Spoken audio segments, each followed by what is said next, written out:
Fala pessoal, boa noite aqui de Israel, são quase 10h30 da noite. Hoje temos aqui rapidamente um update do que tem acontecido.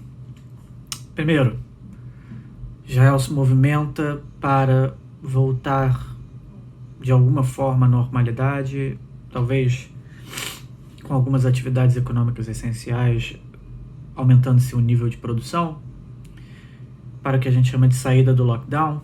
Obviamente, como esperado, tem uma questão política. O Ministério da Saúde e o Ministério da Economia não concordam exatamente com o retorno no mesmo momento, então isso ainda tem discussões, tudo ainda muito incerto, e não se sabe o que é barrigada, aquela expressão que diz exatamente, que explica de uma maneira bastante gráfica quando o jornalista ouve um rumor e produz sem confirmação. Então, sugiro ainda não se empolgar muito com as notícias. Mais importante do que isso são as negociações da coalizão, que aparentemente ontem haviam melhorado, haviam basicamente chegado a um ponto de consenso, pelo que a mídia reportava, e hoje já parece que piorou muito. Por quê? Aparentemente, segundo o Benny Gantz, o atual primeiro-ministro interino, Benjamin Netanyahu, não tem interesse de fechar as negociações e prefere que tenha um quarto round de eleições. Por quê?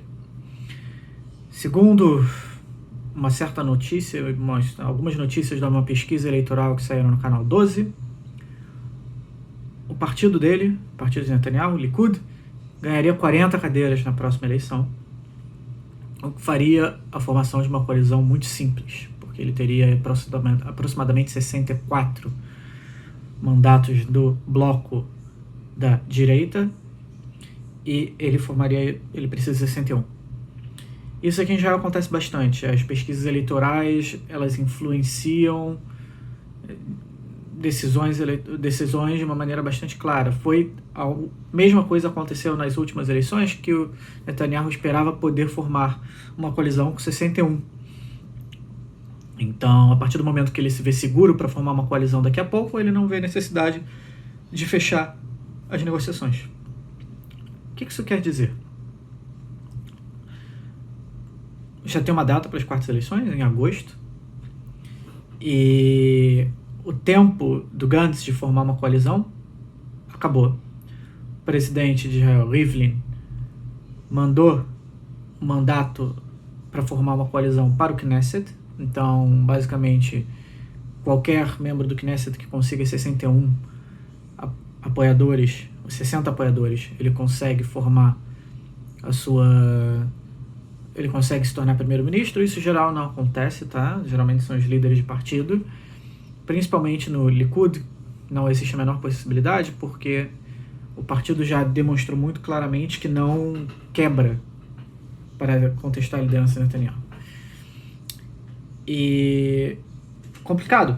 Agora o Gantz aparentemente já disse que de certa forma foi bom quebrar a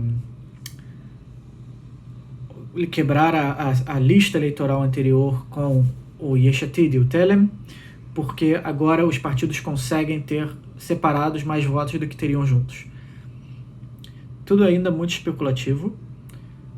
Chegamos muito mais próximos de uma quarta eleição, porém, de acordo também com as notícias, Netanyahu e Gantz ainda estão negociando. Eles não precisam o mandato não precisa estar nas mãos de um ou de outro. Só que também tem uma questão ainda mais complicada. Gantz também já disse que, caso não consiga passar o acordo para uma coalizão, ele vai permitir que o partido dele passe uma lei que proíba um membro do Knesset que esteja indiciado pela corte de formar uma coalizão. O que é importante aqui? Simples. A comissão do Knesset que controla passagem dessa lei. Eles conseguem fazer com que isso passe de maneira muito mais rápida, porque a comissão de... não sei como se diz em português, mas seria a comissão de assuntos internos do parlamento, colocaria isso na frente da fila para ser votado e conseguiria, caso Gantz consiga politicamente convencer o bloco dele de que a lei vale a pena ser passada para evitar quartas eleições e de que Netanyahu seja primeiro-ministro de novo, isso passa. Números existem. Não sei se o concerto político é favorável. E isso deixou todo o cenário. Como eu já falei com o Michel da última vez, vocês já entenderam que essa é a nossa posição aqui. Bastante cuidado quando se fala sobre política em Israel, porque tudo muda muito rápido. Então, pouco tempo atrás, em Pessah, estava tudo muito bem, agora já não está tudo bem. E ficamos no aguardo, porque agora, basicamente, o jogo está muito mais aberto, mas a possibilidade de quartas eleições agora é real. Então, espero que, vamos ver se até a semana que vem a gente tem alguma solução um pouco mais, digamos, concreta para esse impasse. Afinal, formar uma coalizão de emergência teria sido extremamente importante, não somente para a governabilidade do país, mas para tentar passar o orçamento para resolver o problema da crise do corona. Mais um ponto, como isso é tão importante na sociedade israelense, teve um protesto hoje em Tel Aviv com mais de 2.000 pessoas, respeitando as regras do Ministério da Saúde, contra o Netanyahu, porque foi dito claramente que ele estava arrastando o país para as quartas eleições somente por considerações pessoais. Então, não é uma situação simples e a gente deixa você sabendo aqui semana que vem se a gente tiver algo novo acontecendo nesse cenário. Modim Lesimcha, quase Shabbat Shalom, daqui a pouco, já dá para falar Shabbat Shalom daqui a pouco, e espero que vocês tenham um bom Shabbat, um bom fim de semana, e a gente se vê na próxima.